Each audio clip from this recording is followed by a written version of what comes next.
Hi. I'm just recording. Stay with me. I'm just recording a YouTube video really quick. Recording what? I'm recording a YouTube video. I'm literally like in it. Even I'm kleiner gonna laufen be gut done als in ich brauch like 2 or 3 niemand. minutes. Schick Track Sarajevo nach Pristina. All right. Peace and blessings. Thank you so much.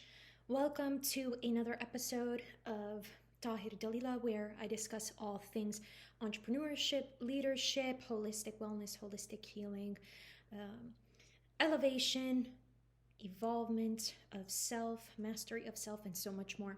So these are 5 points that I often read that are from the book Jesus CEO. So the first point is believing in oneself. Belief in oneself is a crucial quality of leadership because a house divided against itself can't stand.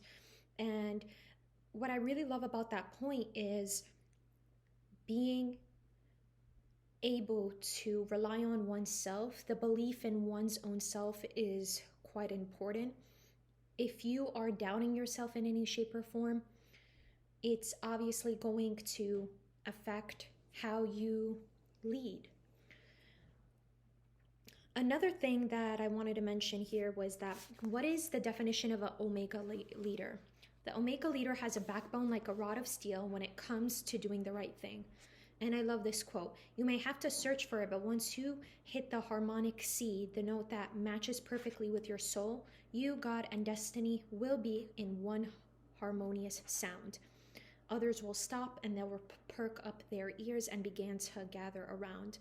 In the book Jesus CEO, obviously she is referring to Jesus. Now, if we're applying that to ourselves as leaders, what is it that we can extract from this lesson? What is it that we can think about and apply to our own life?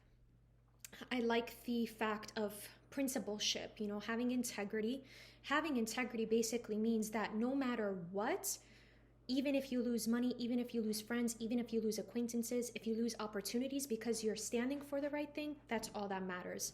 So the Omega leader has a backbone like a rod of steel.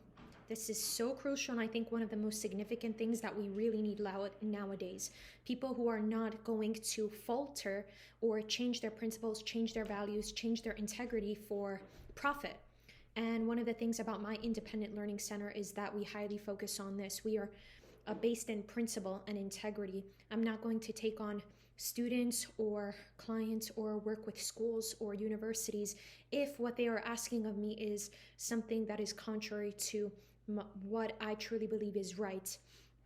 And one of those examples being freedom of expression, education towards freedom, allowing students to show up as they are and show us what they are interested about rather than telling them this is what they need to be or this is what they need to do. Okay. Next point is that Jesus had a tremendous energy and he knew how to direct it. How important is that for leaders?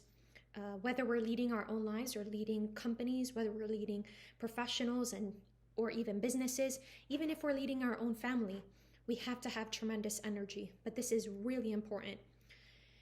Be clear about your mission so that you avoid many real and potential energy leaks. And I think once a week I really sit down and I meditate and I reflect on that point. Looking at, it's a daily practice to look at your aura, your energy. Where is it that I'm being fulfilled? Where is it that my energy is leaking? And ensuring that we take the necessary steps to be in tune, ensure that we have tremendous amount of energy for what it is that we're trying to do and move forward with that. Another phenomenal, and this is point 4, for a phenomenal quote from this book is, do not cast your pearls before swine. Yes, it's a very graphic image about the importance of knowing where and with whom to share the treasure of your energy.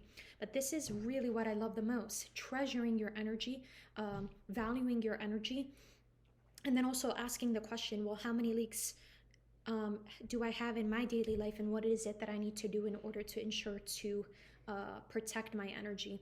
And I said this also in the last video as well, about talking about how to value ourselves.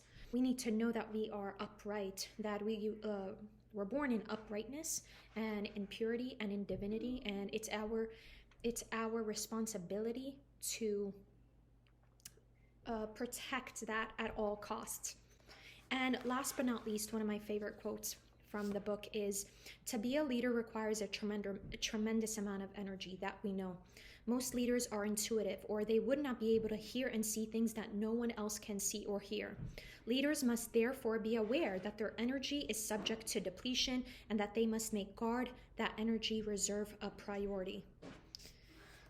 So quite significant there about intuition, because you don't often hear that when we're talking about business or even about leadership. But those are the major points about leadership that I wanted to share with everybody. Something that I've written in my own notebook, something that I treasure, that I often look at. Why? Because it's literally on my first page. And this goes back to the point that I was saying about keeping a journal and ensuring that you're writing, that you have a daily practice. If there's something that resonates with you, a quote that resonates with you, something that somebody said, you want to be able to write it down, because when you do, you literally almost have like a Bible of your own where you go back and you're like, oh, okay, this is now I have a tool. That's what writing is. It's a tool. And a notebook is a tool. I can go back to that and I can look at what it is that I've written and remind myself of something that you may forget, and we're naturally forgetful. So I hope that all of this information was useful to you. Please be sure to subscribe or share, or if you don't, that's fine as well. And I hope you have a blessed week. Bye-bye.